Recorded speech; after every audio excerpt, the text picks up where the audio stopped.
최근 자전거를 이용하는 시민들이 증가하고 있는데요. 하지만 대다수의 자전거 보관대가 도난이나 분실에 취약한 것으로 드러나 시민들의 불안이 커지고 있습니다. 관리 소홀과 오염으로 음용 부적합 판정이 높아진다는 여름철 약수터 수질 관리. 제대로 관리되고 있는지 시민 불만 타파가 확인에 나섰습니다. 2010년에 공식 개장한 가든파이브. 하지만 가든파이브를 떠나는 상인들이 늘고 있다는데요. 그들의 속사정을 직접 들어봤습니다.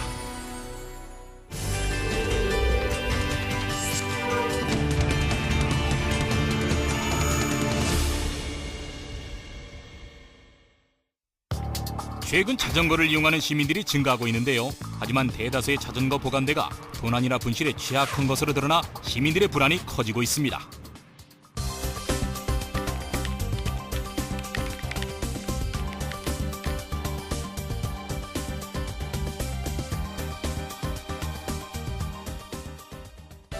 몇 년 전부터 정부에서는 교통난 해소와 환경보호 그리고 시민들의 건강을 위해 자전거 이용을 권장하고 있는데요. 최근 자전거는 직장인들이 출퇴근할 때 이용하는 등 친환경 교통수단으로 각광받으며 큰 인기를 모으고 있습니다. 작년 통계청의 조사 결과를 보면 자전거로 통근 통학하는 인구수는 2010년에 약 44만 명으로 최근 5년 사이에 52.5% 증가했습니다. 이 사물함 모양의 보관소는 자전거를 이용해 출퇴근을 하는 시민들의 편의를 위해 설치되었는데요. 기존의 가방이나 짐을 보관하던 지하철역 안의 사물함처럼 자동화 시스템을 이용해 시민들은 편리하고 안전하게 자전거를 보관할 수 있습니다. 역 밖에 위치해 있어 도난의 위험이 컸던 기존의 자전거 보관대보다 훨씬 안전한 모습입니다. 서울 은평구에 위치한 자전거 보관소. 지난 2월에 오픈한 이곳은 근처 지하철역까지 자전거를 이용해 출퇴근을 하는 시민들에게 큰 사랑을 받고 있는데요. 무료로 자전거 보관은 물론이고 적은 돈으로 자전거 대여까지 해주고 있습니다. 그리고 언제 일어날지 모르는 자전거 사고를 대비해 무료로 정비까지 해주고 있는데요. 자전거를 이용하는 시민들이 근처 지하철이나 버스 환승 시 편리하고 안전하게 자전거를 주차, 보관할 수 있도록 도와주고 있습니다.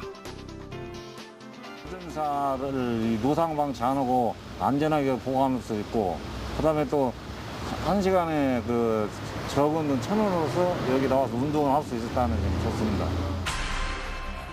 하지만 여전히 도심 곳곳에 있는 대다수의 자전거 보관대에는 도난 방지를 막을 수 있는 기본적인 CCTV조차 설치되어 있지 않은 경우가 많은데요. 실제 제작진이 확인한 결과 자전거 보관대에는 쳇바퀴에 묶인 자물쇠 하나만이 아슬아슬하게 자전거를 지키고 있는 경우가 대부분이었습니다. CCTV가 없을 경우 시민들은 자전거가 도난을 당해도 범인조차 잡을 수 없는데요. 좀 불안하죠. 요즘 자전거로 출퇴근하는데 지하철 자전거 보관대 거치시키고 가는데 파손 우려도 있고, 저번에는 잘 잠궈도 잘라가지고 도난을 당하더라고요.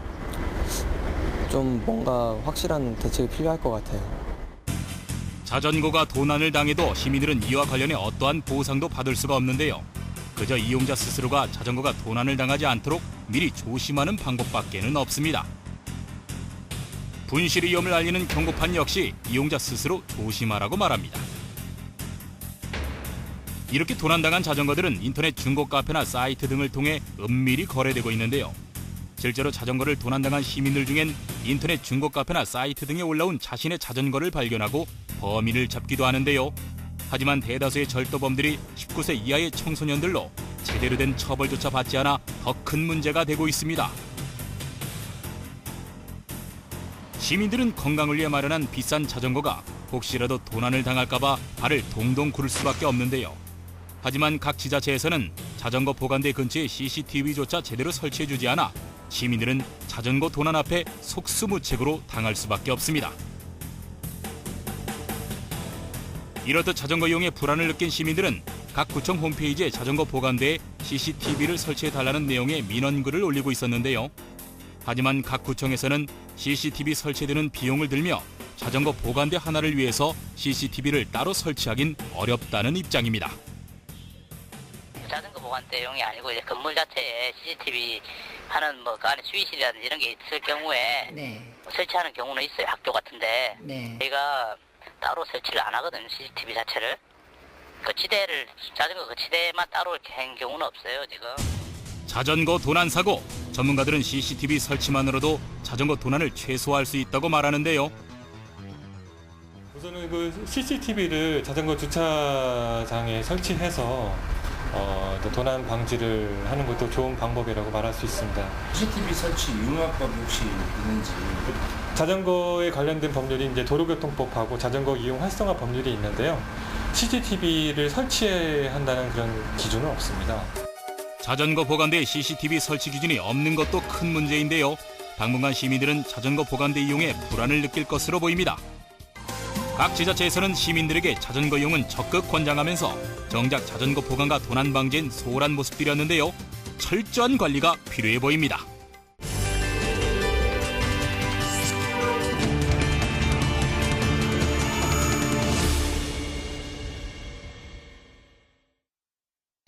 관리 소홀과 오염으로 음용 부적합 판정이 높아진다는 여름철 약수터 수질 관리.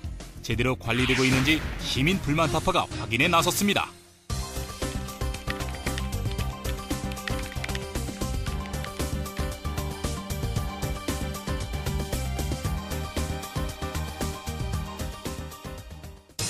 더운 여름 늘어나는 세균과 토양 오염으로 장마철 약수터는 세균의 온상으로 지적되고 있는데요. 과연 믿고 마실 수 있을 만큼 철저한 관리를 하고 있을까요? 사람들이 많이 찾는 등산로 길목에 위치한 한 약수터를 찾아가 봤습니다. 등산과 산책, 운동을 겸해 나온 시민들로 약수터 주변은 붐비고 있었는데요. 많은 사람들이 찾아와 목을 축이는 이곳 약수터 주변 어디에도 필수적으로 고지되어야 할 수질 검사표도 적합, 부적합 정보도 적혀있지 않았습니다. 아무렇게나 방치된 약수터 관리, 과연 믿고 마셔도 되는 물일까요? 작년 여름철 더위와 집중호우 기간 시행한 약수터 수질 검사 결과 서초, 강남 등 8개 지역 약수터 16곳 중 12곳에서 마시기 적합하지 않다는 판정을 받았습니다. 이는 평균 부적합률인 35.8%의 2배가 넘는 것으로 여름철 약수터 오염도가 높다는 것을 알려줍니다.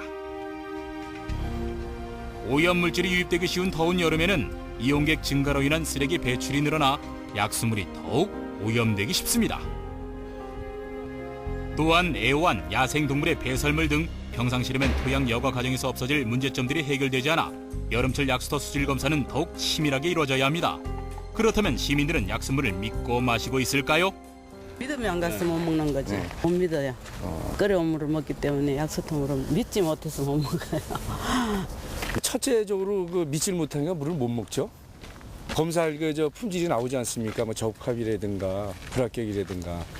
특히 또 뭐 한 달에 한 번이다, 뭐 2개월에 한 번이다 이런 검사 날짜가 정확히 정해져 있게 되면은 그 사람이 믿고 시민을 위해서 약수터를 만들었다면 철저히 관리를 해서 진짜 약수터다운 약수터를 만들어주면 좋죠. 시민들이 믿고 마실 수 있는 약수물, 과연 그 수질 검사 기준이 무엇인지 제작진이 확인해 봤습니다. 먹는물 관리법 제2조 1항, 먹는물의 수질 기준은 미생물 관련 검사 10종, 무기물질과 유기물질에 관한 검사, 또한 소독제 및 소독 부산물질과 방사능 등 기본검사 7종을 통과했을 때 먹을 수 있는 물로 인정됩니다. 그렇다면 이런 수질 검사를 1년에 몇 번이나 실행하고 있는 걸까요? 1년에 총 6번을 하는데요. 그러니까 1사분기 한 번, 2사분기 한 번, 3사분기는 달마다 해서 3번, 그리고 4사분기 한 번 해서 총 6번이거든요. 2사분기는 46개 전 항목을 하고요. 그렇다면 시민들은 이런 사실을 알고 있을까요? 제작진이 직접 약수터를 찾아가 시민들이 약수터 수질 검사에 대해 알고 있는지, 제대로 된 관리가 이루어지고 있는지 알아보기로 했습니다. 더위를 피해 약수터를 찾은 사람들, 그 수가 제법 많습니다. 과연 시민들은 담당 구청의 관리에 대해 어떻게 알고 있을까요? 지하수에서 검사를 정기적으로 하는 걸로 알고 있어요. 하지만 정기적인 관리가 이루어지고 있다고 생각하는 시민들의 생각과는 다르게 이곳 약수터는 방치되고 있었습니다. 아무렇게나 내팽개진 채 방치된 식수 바가지. 적합 판정을 받아 먹는 물로 사용 가능하다고 적혀있는 안내판이 보입니다. 하지만 자세히 살펴보면 검사 일시나 검사 담당자, 검사 기관 등은 비어진 채 달랑 기준에 적합하다라는 한마디만 쓰여져 있습니다. 무엇이 기준인지 믿음이 가지 않는 검사판, 적합 판정을 믿을 수 없을 지경, 해당 구청에 어떻게 관리를 하는지 문의를 해봤습니다. 저희가 또 자체적으로 보건소에서 하고 그렇게 관리를 하고 있어요. 팀이나 이런 건 아니지만 담당 직원이 그 관리를 하고 있습니다. 시설 관리나 수질 관리를요. 현실적으로 좀 어렵습니다. 그 부분은 24시간을 지키고 있어야 되는데 지금 현실적으로 많이 어려운 부분입니다. 시민들이 마실 수 있는지 여부를 정확히 알 수 있도록 수질 검사표 관리를 철저히 해야 되고요. 수질이 부적합했을 때 시민들이 마시지 못하도록 관계 당국은 경고판을 설치해야 하고 관리해야 합니다. 시민들이 믿고 마실 수 있어야 할 약수물. 하지만 여전히 부실한 관리 때문에 시민들의 믿음은 떨어지고 있습니다. 일부 지자체에서는 이를 막기 위해 약수터에 자외선 살균기 등을 설치하기도 하는데요. 과연 좋은 관리 방안은 없는 걸까요? 시민들이 약수물을 믿고 마실 수 있도록 좀 더 체계적이고 깊은 고민이 필요한 시점입니다. 여전히 부실한 관리 체계를 드러내고 있는 약수터 수질 관리. 시민들이 믿고 마실 수 있는 철저한 대처 방안이 절실해 보입니다.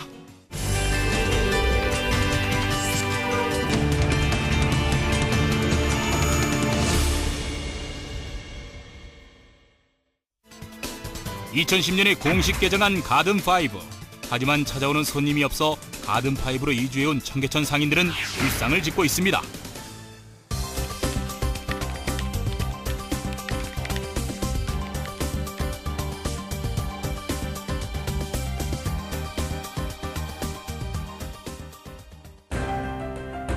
강남의 코엑스보다 7배가 넘는 연면적, 투입된 사업비만 해도 1조 3천억 원이 넘을 정도로 서울시의 대규모 사업 가운데 하나였던 가든5.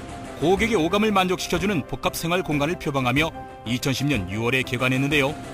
2008년 12월에 완공이 되었지만 상가 계약률과 입점률의 저조로 인해 4차례나 개장이 연기되었는데요. 처음부터 불안한 출발을 보인 셈입니다. 그 뒤 개관 2년이 지나도록 이어진 저조한 상가 입점률은 현재까지도 계속되면서 사회적으로 큰 문제가 되고 있는데요. 실제로 2012년 4월에 가든5 입주율을 보면 개관한 지 2년이 다 되어가도록 최대 70%에도 못 미치는 것을 알 수 있습니다. 서울시의회 최재웅 의원은 공실 점포와 임대 점포를 제외하면 가든5의 실제 분양률은 40%에 불과하다고 말하기도 했습니다.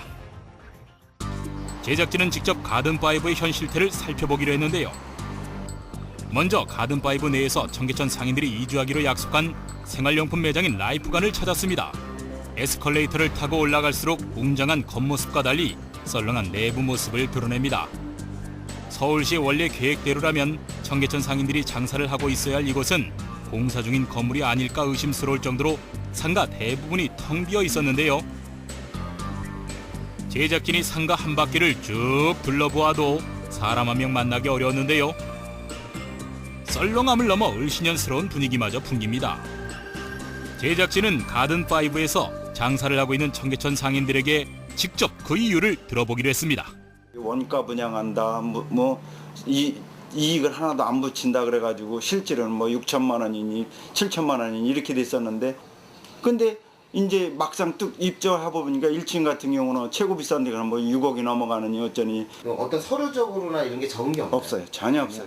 이제 이명박 대통령께서도 32개 단체에서 모여가지고 얘기할 때는 분양가 정도는 한 7, 8천만 원에 될 것이다 라는 그런 쪽으로 얘기를 말씀하신 건 있었어요. 농담으로 그런 얘기하잖아. 청계천에서는 여인숙을 지어달라 그랬더니 호텔을 지어놓고 들어오라 그러니까 못 들어온다. 상인들은 청계천 보건공사 당시 서울시장이었던 이명박 대통령이 약속한 6, 7천만 원의 점포 가격이 실제로는 2억 가까이 치솟을 만큼 터무니없이 높아졌다고 주장했는데요.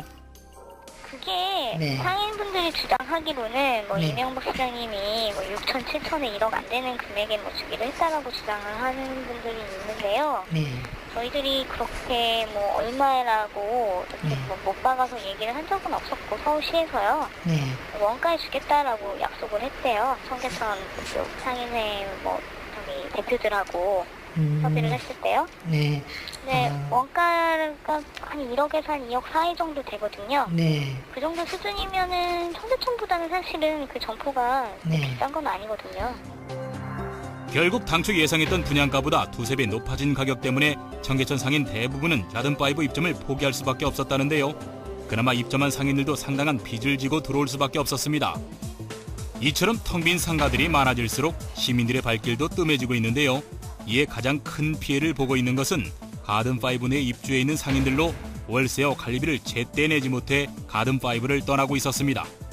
청계천 상인들은 떠나고 입점에 들어오는 상인들은 없고 곳곳에 붙어있는 전단지들이 가든5의 현실을 말해주고 있습니다. 가든5를 떠난 대부분의 청계천 상인들은 다시 청계천으로 돌아와 장사를 하고 있었는데요. 가든5에서 한 푼도 벌지 못하고 빈털터리가 되어 돌아온 경우가 대부분입니다. 제작진은 얼마 전까지 가든5에서 장사를 하다 1억이 넘는 손해를 보았다는 상인 한 명을 만날 수 있었는데요. 거기 한번 가보세요. 아마 사람 하루에 한두 명 만나면 잘 만날 거예요. 그러니까는 어떤 식이 됐겠어요, 지금은. 그쪽 여기에 없이 거기만 간 사람들은요, 진짜 굶어 죽는 거야, 지금.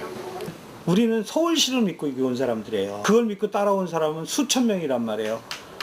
말 그대로 약속대로 순차적으로 약속한 대로 거기를 재개발을 들어갔으면 그 사람들이 자연스럽게 여기 오면 활성화 안 될래가 안 될 수 없어요. 그렇다면 가든5도 살리고 상인들도 살릴 수 있는 대책은 없는 걸까요?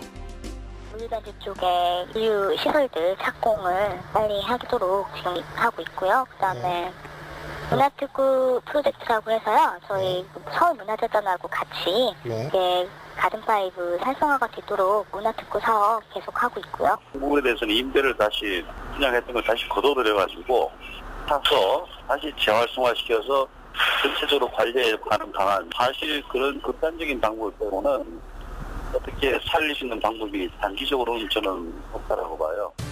당초 취지와 달리 청계천 상인들의 이주에 실패한 가든5. 제2의 제3의 가든5가 더 이상 나오지 않도록 근본적인 대책이 필요해 보입니다.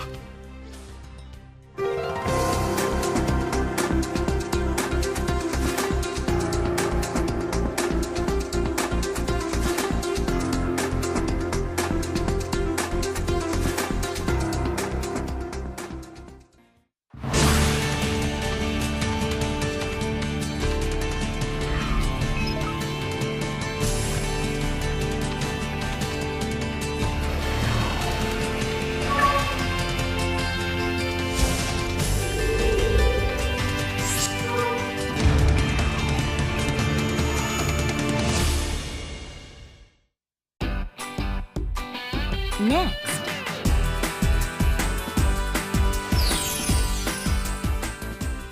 추억이 머무는 곳이 방송됩니다.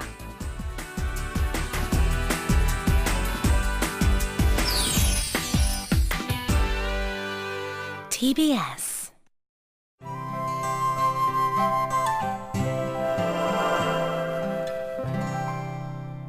어제 TV에서 이민정 봤어?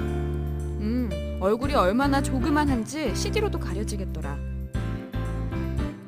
이 대화에서 잘못된 표현은 무엇일까요? 작다는 것을 나타낼 때는 조그만하다가 아니라 조그마하다라고 해야 합니다. 조그마하다는 조금 작거나 적다, 그리 대단하지 않다라는 뜻입니다. 어근 조그마에 하다가 붙은 말이죠. 그러나 조그마는 조그마하니 줄어든 말로 어근이 아니기 때문에 전미사 하다를 붙일 수 없습니다. 바르게 고친 대화를 다시 들어볼까요? 어제 TV에서 이민정 봤어? 얼굴이 얼마나 조그마한지 CD로도 가려지겠더라.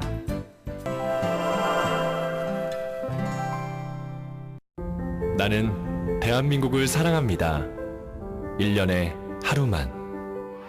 나는 대한민국을 사랑합니다. 90분만. 나는 대한민국을 사랑합니다. 1분만. 당신의 나라 사랑은 어떻습니까?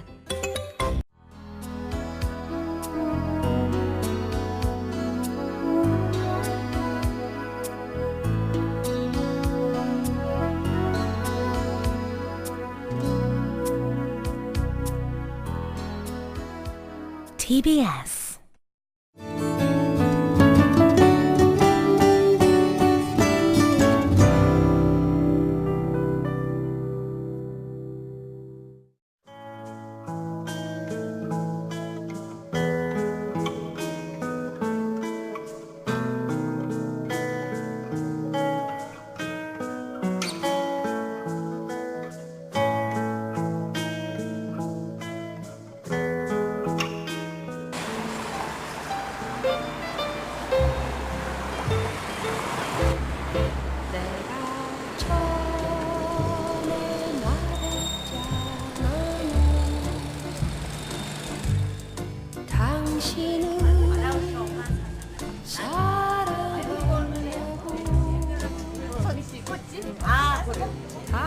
중부시장 그러면 건어물 시장인데 제가 알기는 한 40년 좀 여기가 건어물 시장 제일 큰 시장이거든요. 도매시장은.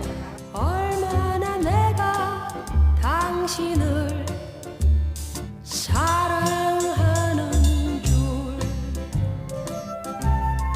터질 거예요. 내년까지 놔둬도 괜찮은데 이걸 만약에 냉동실에 넣었을 때는 당신이 내 곁을 떠나면 분야가 다 틀려요. 미역부는 미역부, 김부는 김부, 멸치부는 멸치부 따로따로 다 이제 그 단체가 있어가지고 당신을 사랑한다고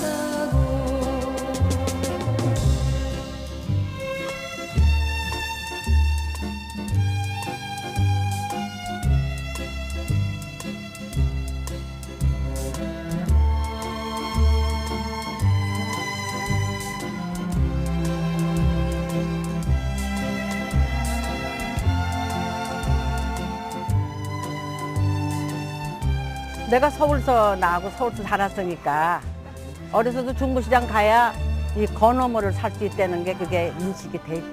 물건이 다양하고 값이 저렴하고 또 마음대로 소비자가 고를 수 있고. 봐봐, 싸게 줄게. 5,000원, 6,000원.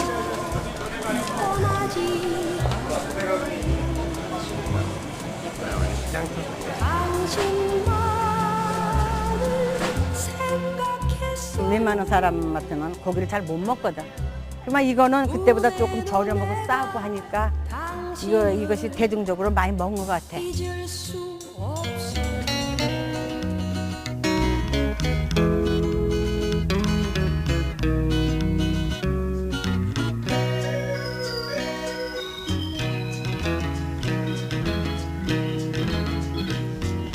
그대 모습 그리워지 푸른 하늘 보며 마음 달래네 구름은 도넛은 항상 맛있다고 이제 생각을 했죠. 먹고 싶긴 참 많이 먹고 싶었는데 돈이 없어서 마음 놓고 먹을 수가 없었어요. 그대만이 있어준다면 나의 모든 소망 이루어진다네 그대는 내 사랑 내 곁에 있어 연세 드신 분들은 옛날에 그 먹던 그 추억담을 들려주고 참 맛있었는데 옛날 그 맛이라고 딱 그렇게 말하고. 내일도 비춰줘요 변함없이 나를 위하여 나는 한 마려 예쁜 파랑새되어 어딜 가든 그대 생각하리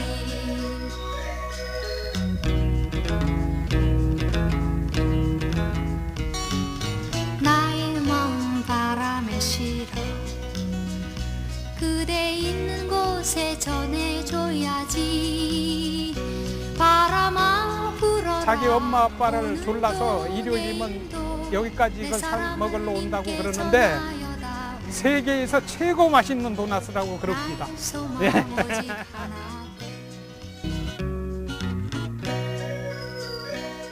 저 하늘 높이 뜬 태양처럼 내일도 비춰줘요 변함없이 나를 위하여 나는 한 마려 예쁜 파랑새되어 어딜 가든 그대 생각하리 Next.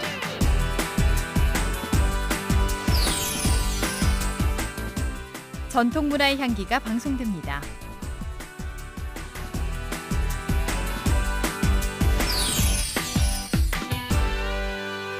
TBS. 서울 성수동에 위치한 한 수제화 가게. 저마다 신발을 고르는 손님들로 북적이는데요. 맘에 쏙 드는 신발 한 켤레에 어느새 웃음꽃이 퍼집니다. 수제화로 만들었다고 성수동에 이따고 가보자고 그래갖고 우리 직장 동료들하고 같이 지금 구경하러 왔어요. 근데 신발도 다양하고 많고 편하네요. 네.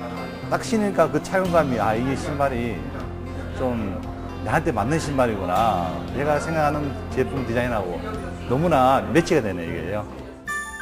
한때 600여 개 업체가 밀집했던 성수동 구두골목은 80년대 구두 제작의 1번지였죠. 값싼 중국산에 빌리고 백화점의 과도한 수수료에 허덕이면서 침체의 길을 걸어왔습니다. 그러다가 지난해 지역 상인들이 직접 마을 기업을 만들고 공동 판매에 나선 건데요.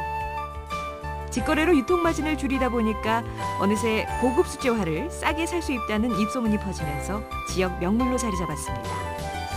그러니까 왜곡된 유통의 거품 이런 부분 배제하고 백화점 이상의 그 수제화를 맞춤도 할 수 있거든요. 수제화를 아주 저렴한 가격에 구입할 수 있는 기회를 드리고 또 우리 생산 공장들은 또 수제화 만드는 데 있어서 자부심을 더 한층 보양시키고 있는 거고요. 생산자하고 소비자하고 직접 연결하는 매장이 있음으로 해가지고 더 노력하면 앞으로 우리 수제화 제조업체가 살 길이다 이렇게 많이 생각하시게 됐죠. 마을 기업의 수익금은 후진 양성에도 사용돼 장인들의 기술 전수에도 보탬이 되고 있습니다. 주민 소득도 높이고 지역 경제도 살리는 착한 기업. 마을 기업이 지역 경제를 살리는 새로운 대안으로 떠오르고 있습니다. TBS 무지개 캠페인 7가지 색깔이 모여 무지개를 만듭니다.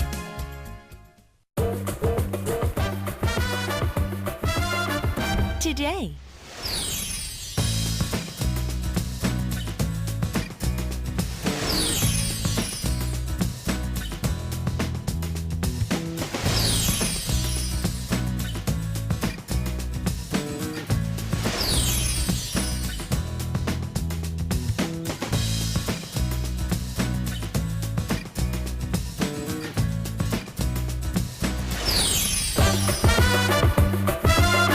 TBS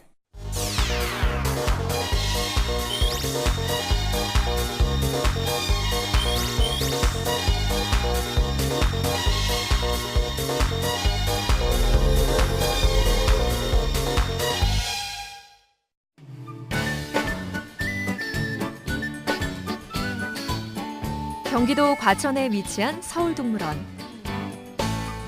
1984년 개장해 시민들의 사랑을 받은 휴식 공간인데요.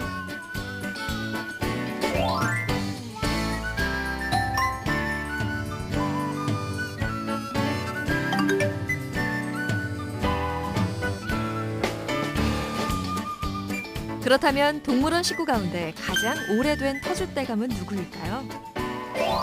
바로 올해 107살인 갈라파고스 코끼리 거북인데요. 아이들에게 가장 인기 있는 동물은 동물의 왕 호랑이입니다. 동물원 방문객은 연평균 420만 명 선. 1년 중 관람객이 가장 많은 때는 역시 가정의 달 5월이라고 합니다. 여러분도 아이들의 손을 잡고 가까운 동물원을 찾아보는 건 어떨까요? 하나, 둘, 셋.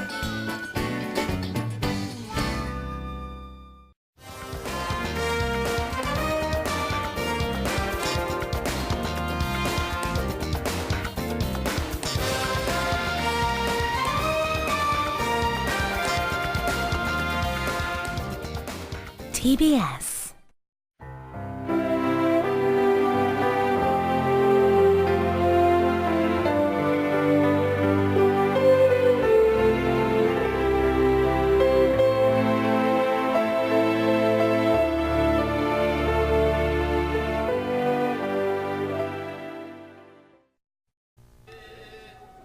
두 손을 가지런히 모으고 두 눈을 지그시 감은 사람들이 서 있습니다.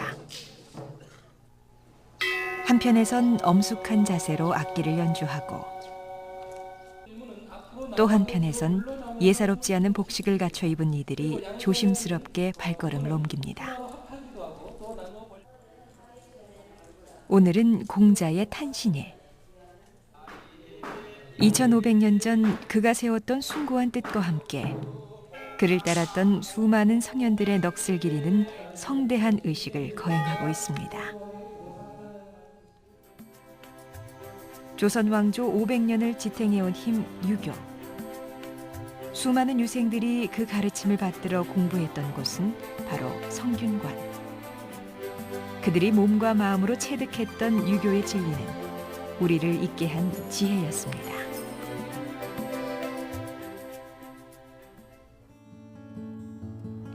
(1392년) 태조 이성계가 조선을 세우면서 그 근본 이념으로 삼은 것이 바로 공자의 유교 사상이었습니다.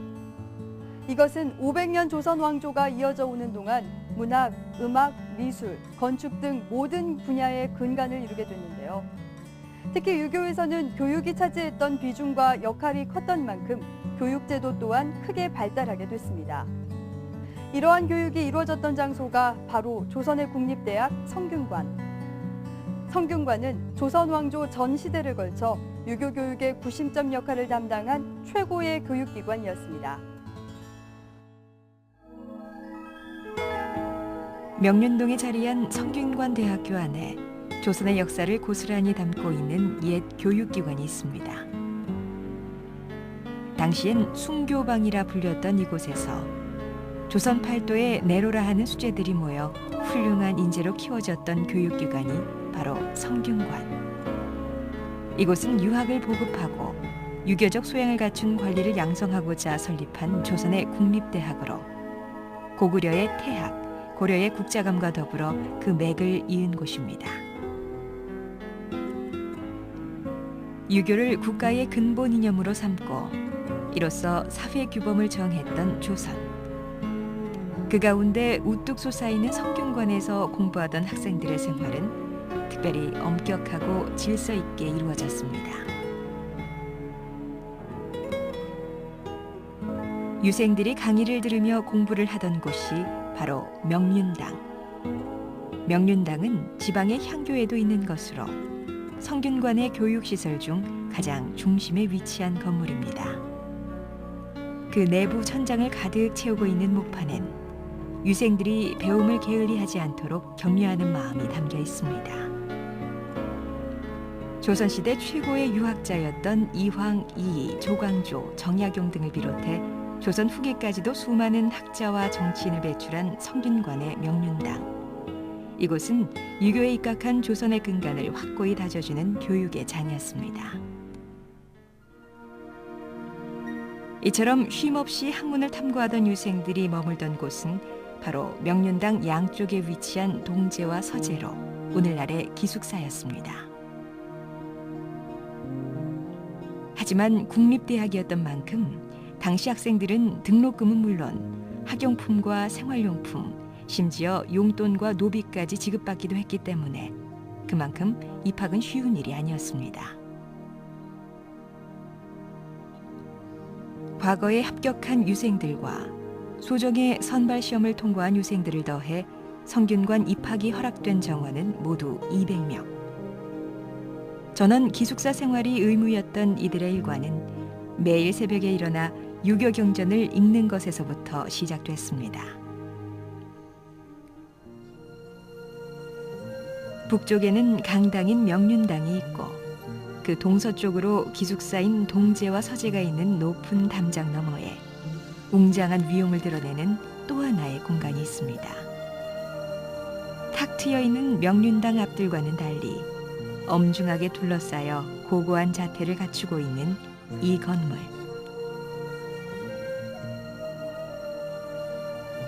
그 누구도 함부로 오를 수 없는 이곳은 바로 대성전입니다. 마주하는 순간부터 이유 모를 엄숙함에 저절로 고개가 숙여지는 대성전은 유교의 성인인 공자를 모시는 사당으로 명륜당과 동제, 서제 및 그 부속 건물들을 아우르는 문묘의 정전입니다. 특히 이곳 성균관의 대성전은 국가의 대표적인 문묘시설로서 그 건축 양식과 위패 등 규모와 격식이 가장 웅장하고 완비가 잘 되어 있습니다.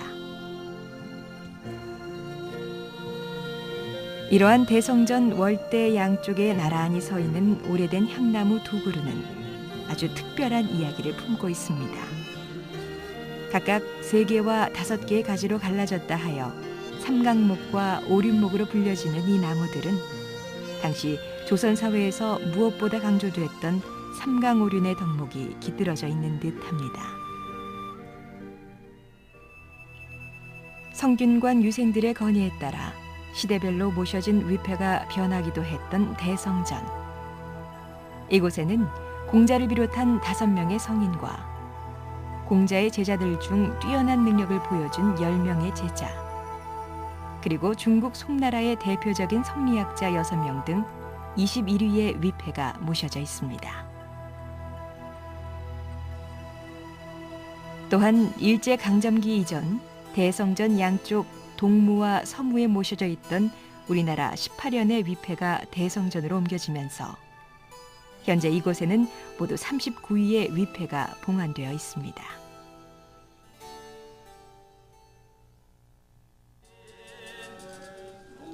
웅장하지만 특별한 장식이 없어 검소함을 강조하는 유교의 덕목이 고스란히 배어있는 대성전.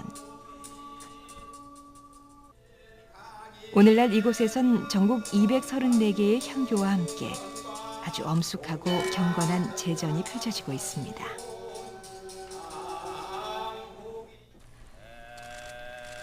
바로 석전대제.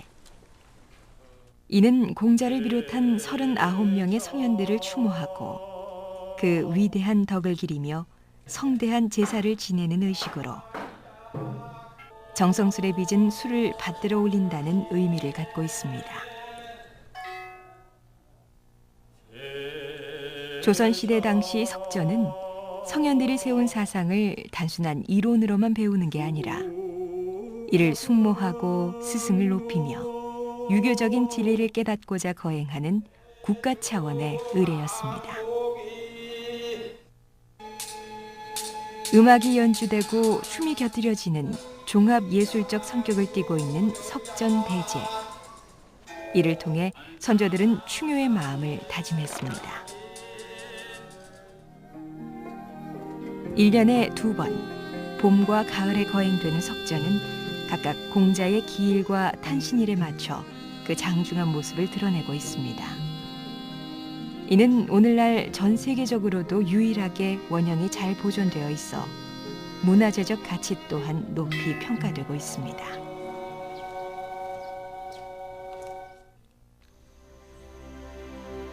일제강점기 때 교육기관으로서의 자격을 박탈당하고 유교 또한 침체되는 순환을 겪기도 했던 성균관. 하지만 우리가 지켜온 전통적인 유교 사상과 그 민족성은 여전히 이어지고 있습니다.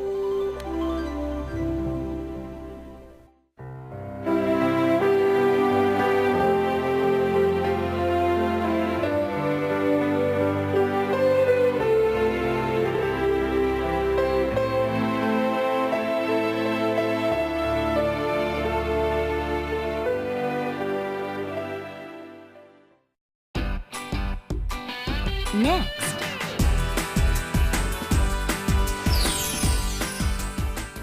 돈 되는 TV 알아야 본다가 방송됩니다.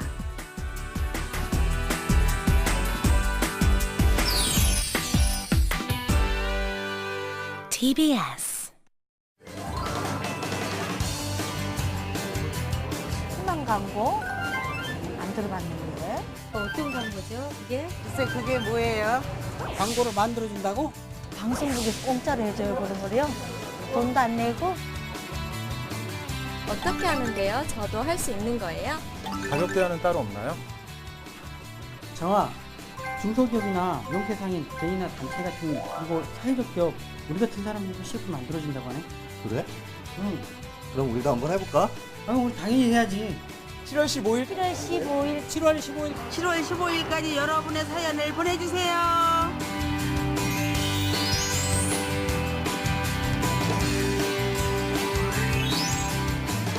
TBS의 희망 광고, 여러분이 바로 주인공입니다.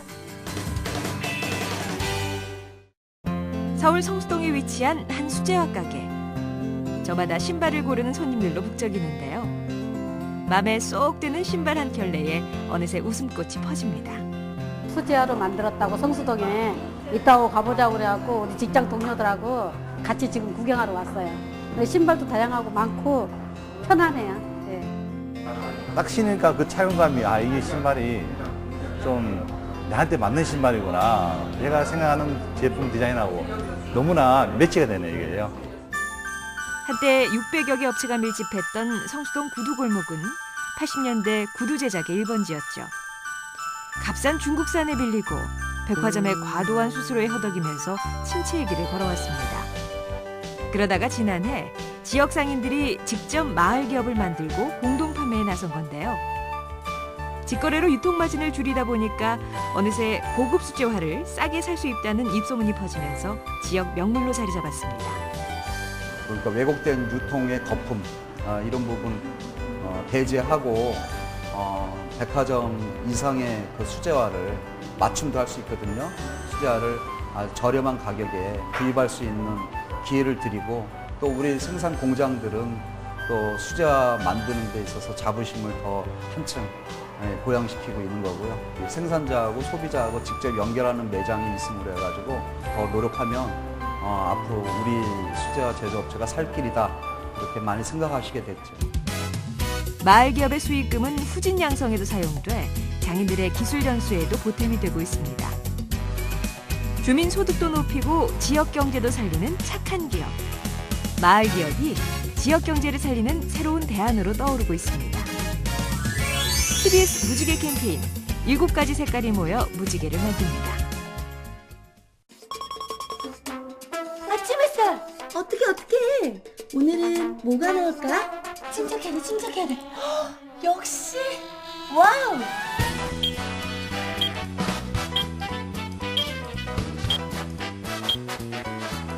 수도권 생활 정보는 여기에서 건지세요.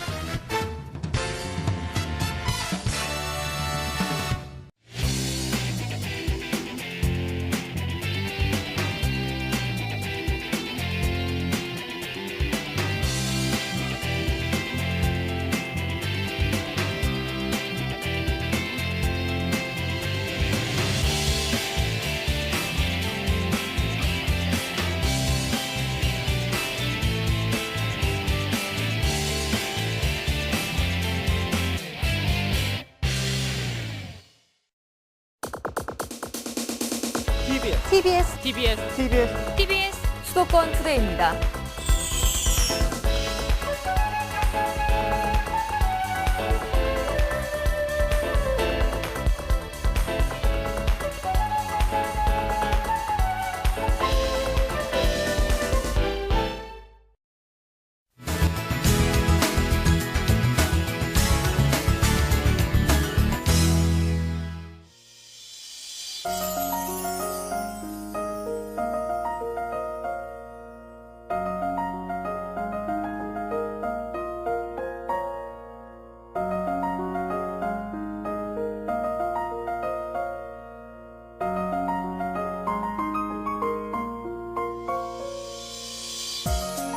오재미동의 오는 감탄사가 절로 나오는 동네, 그러니까 오라는 감탄사가 절로 나오는 동네, 그리고 5가지 이상, 오의 5가지 이상의 즐거움을 발견할 수 있는 동네라는 뜻으로 송물호 영상센터의 애칭으로 쓰이고 있습니다.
여러분들께 정말 무료로 아무것도 원하지 않습니다. 무료로 오셔서 영상문화를 마음껏 즐기시고 가실 수 있는 편안한 공간이었으면 좋겠습니다. 노잼미덕으로 많이 놀러오세요.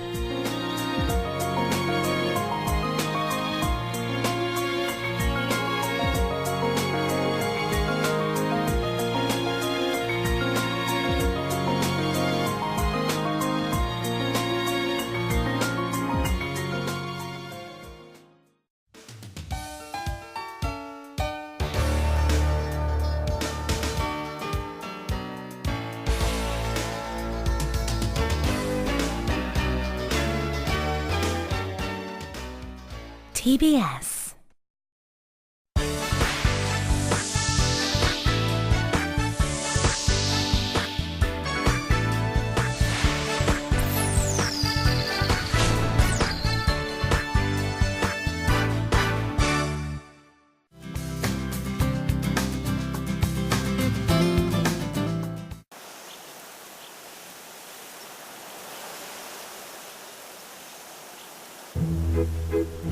누렇게 변한 마음을 새파란 바위에 내려놓았더니 걱정은 땅속으로 숨어들고 파란 새날이 피어났습니다. 난 더 새로워질 것입니다. 긍정, 내 안에 있습니다. 현대그룹. 신용 등급이 뭐길래 같은 대출을 받고도 신용 등급이 좋지 않다면 더 높은 이자를 물어야 한다는 사실 알고 계십니까? 당신이 모르는 신용 등급에 관한 모든 것을 지금 공개합니다. 혹시 어머니 신용 등급이라고 들어보신 거 있으세요? 못 들어봤는데. 그런 거 아세요? 전 몰라요. 아무래도 사회생활하고 이럴 때 뭐 대출을 받는다거나 이럴 때 필요할 것 같아요. 은행 안 가서 그런 거 상관 안 하는. 뭐 특별히 관리할 필요는 없잖아요. 신용 등급에 대해서 잘 모르는 사람들이 대부분. 전문가님, 이를 어쩌죠? 신용 등급은 개인이 금융거래 및 사회생활을 하는 데 있어서 여러 평가 지표로 활용되고 있습니다. 금융거래 시 대출 이자라 대출 한도 여부가 신용 등급에 따라서 결정되기 때문입니다. 그래서 경제활동을 하는 대한민국 국민이라면 자신의 신용 등급이 어디에 속하는지 잘 아는 것이 기본 되시겠다. 특히 신용 등급에 따라 대출을 받을 때도 이자율이 차등 적용된다는 놀라운 사실. 뿐만 아니라 신용 등급이 낮을 경우 은행권 거래가 불가능할 수도 있다. 신용 등급이 1등급이신 분들은 1금융권에서 만약 대출을 받으신다고 하면 현재 한 5.3% 정도의 대출을 받으실 수 있습니다. 6등급이나 6등급에서 10등급의 사이에 계신 분들은 1금융권에서는 대출이 제한되게 되고요. 떨어진 신용 등급을 올릴 수는 있을까? 등급이 떨어지기는 쉬워도 올라가기는 어려울 것 같아요. 카드를 며칠 연체했는데 뭐 4등급에서 8등급이 떨어졌다더라. 그렇게 아니면 조회를 쓸데없이 너무 자주 하면 등급이 떨어져 있다더라. 뭐 이런 얘기는 들어봤어요. 왔다 갔다 할 수 있다고. 근데 내려가기는 쉬운데 올라가기는 사실 좀 힘들지 않냐고 얘기를 많이 하시더라고요. 신용 등급은 연체로 인해서는 순식간에 2, 3등급, 심지어는 1등급에서 7등급까지는 한 달 사이에서 떨어질 수 있지만 이 신용 등급을 한 등급으로 올리는 데 있어서는 평균 4.3개월이 걸린다고 합니다. 그렇기 때문에 더더욱 평상시 신용 등급 관리가 중요할 수밖에 없는 것. 그렇다면 신용 등급을 제대로 확실히 업 시킬 수 있는 방법은? 이곳에 신용 등급 관리에 달인이 있다는 첩보 입수? 그는 대체 어디에? 이분? 이분인가? 조사하면 다 나와요. 정체를 밝히시오. 안녕하세요. 저 진짜 신용 1등급 맞나요? 예, 1등급입니다. 진짜? 증거를 보여주세요. 네, 한번 보시죠. 자신만만한 목소리 어디 볼까? 네, 1등급입니다. 우와! 신용 1등급 대체 비법이 뭐예요? 평소에 그 신용카드와 체크카드를 많이 쓰고 있고요. 그리고 연체는 절대 하지 않으려고 노력을 많이 하고, 그리고 각종 공과금 영수증이라든가 연체가 될 수 있는 것들은 다 납기를 한 날로 모아서 연체가 되지 않도록 노력하고. 맞다. 하루 조금만 서울에도 연체되기 쉬운 것이 매달 나오는 공과금. 아니, 그래도 헷갈리는 걸 어떻게 해요, 달인?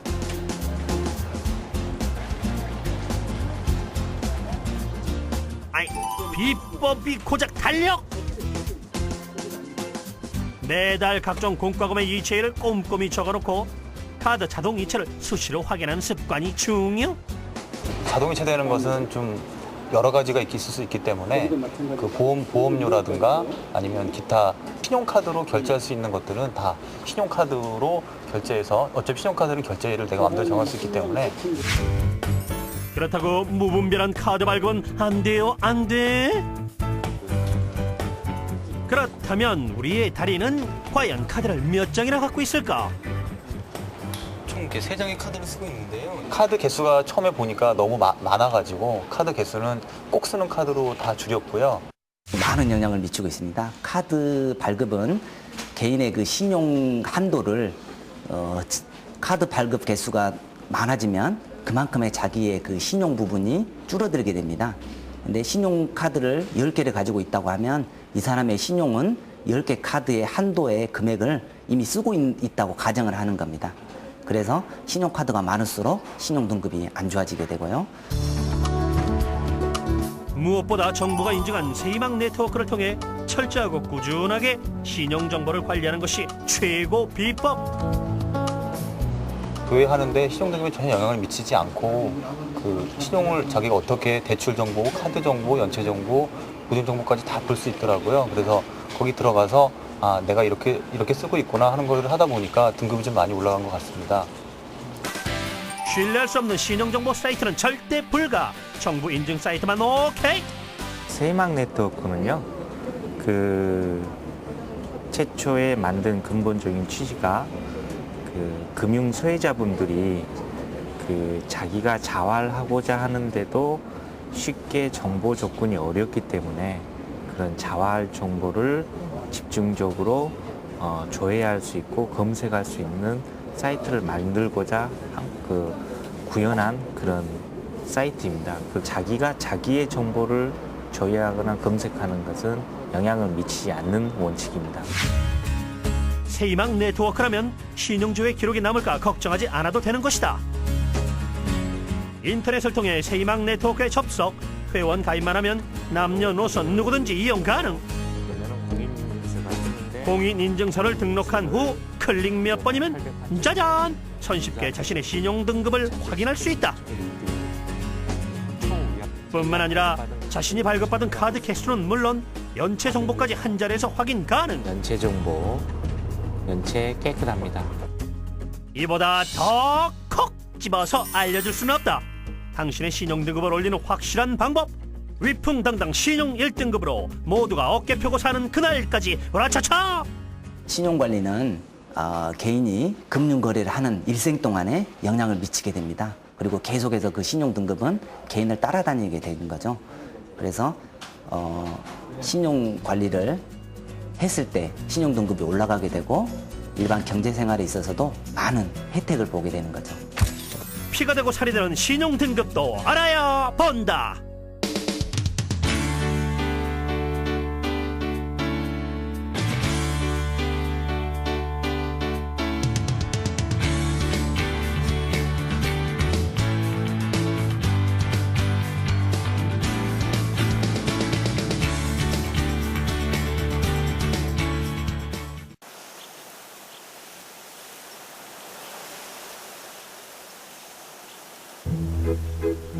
누렇게 변한 마음을 새파란 바위에 내려놓았더니 걱정은 땅속으로 숨어들고 파란 새날이 피어났습니다. 난 더 새로워질 것입니다. 긍정, 내 안에 있습니다. 현대그룹.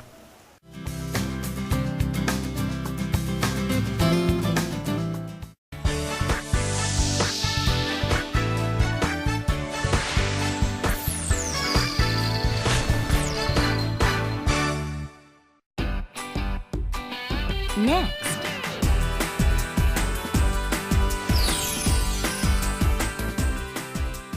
생방송 아침 햇살이 방송됩니다.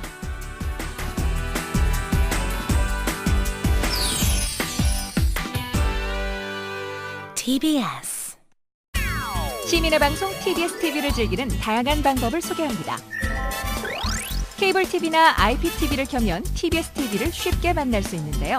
채널 번호는 TBS 홈페이지에서 확인할 수 있습니다. 지상파 DMB에서 샵 러브 TBS를 선택하면 언제 어디서나 내 손안에 TV를 즐길 수 있습니다. 스마트폰이나 태블릿 PC를 사용한다면 TBS 교통정보 앱을 설치해보세요. TBS TV를 실시간으로 빠르게 확인할 수 있습니다. 지하철로 출퇴근을 한다면 지하철 3호선 객실 내 TV나 지하철 역사 내 PDP TV로 TBS TV의 알찬 프로그램을 볼 수 있습니다. 인터넷에서는 유튜브와 다음파 TV를 이용해서 실시간 시청과 다시 보기가 가능합니다. 기분 좋은 방송 TBS TV를 지금 바로 만나보세요.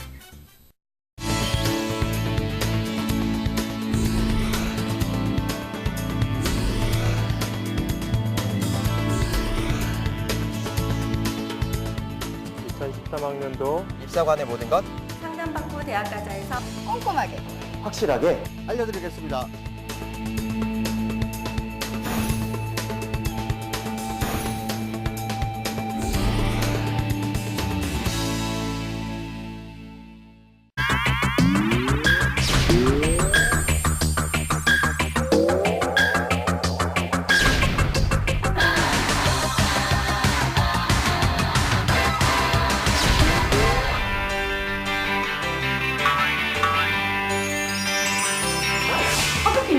배신이다 진짜. 완전 부럽다. 헐 뭐야? 네가 아 분명 뭔가 있는 것 같은데. 말해봐 빨리. 말해봐. 너희만 알고 있어?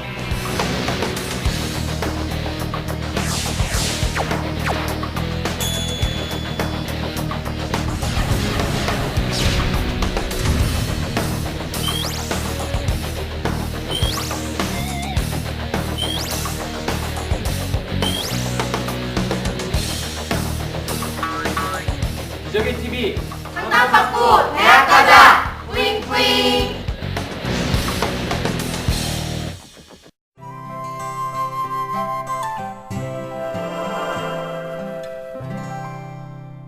어제 TV에서 이민정 봤어? 얼굴이 얼마나 조그만한지 CD로도 가려지겠더라. 이 대화에서 잘못된 표현은 무엇일까요? 작다는 것을 나타낼 때는 조그만하다가 아니라 조그마하다라고 해야 합니다. 조그마하다는 조금 작거나 적다, 그리 대단하지 않다라는 뜻입니다. 어근 조그마에 하다가 붙은 말이죠. 그러나 조그마는 조그마하니 줄어든 말로 어근이 아니기 때문에 전미사 하다를 붙일 수 없습니다. 바르게 고친 대화를 다시 들어볼까요? 어제 TV에서 이민정 봤어? 얼굴이 얼마나 조그마한지 CD로도 가려지겠더라.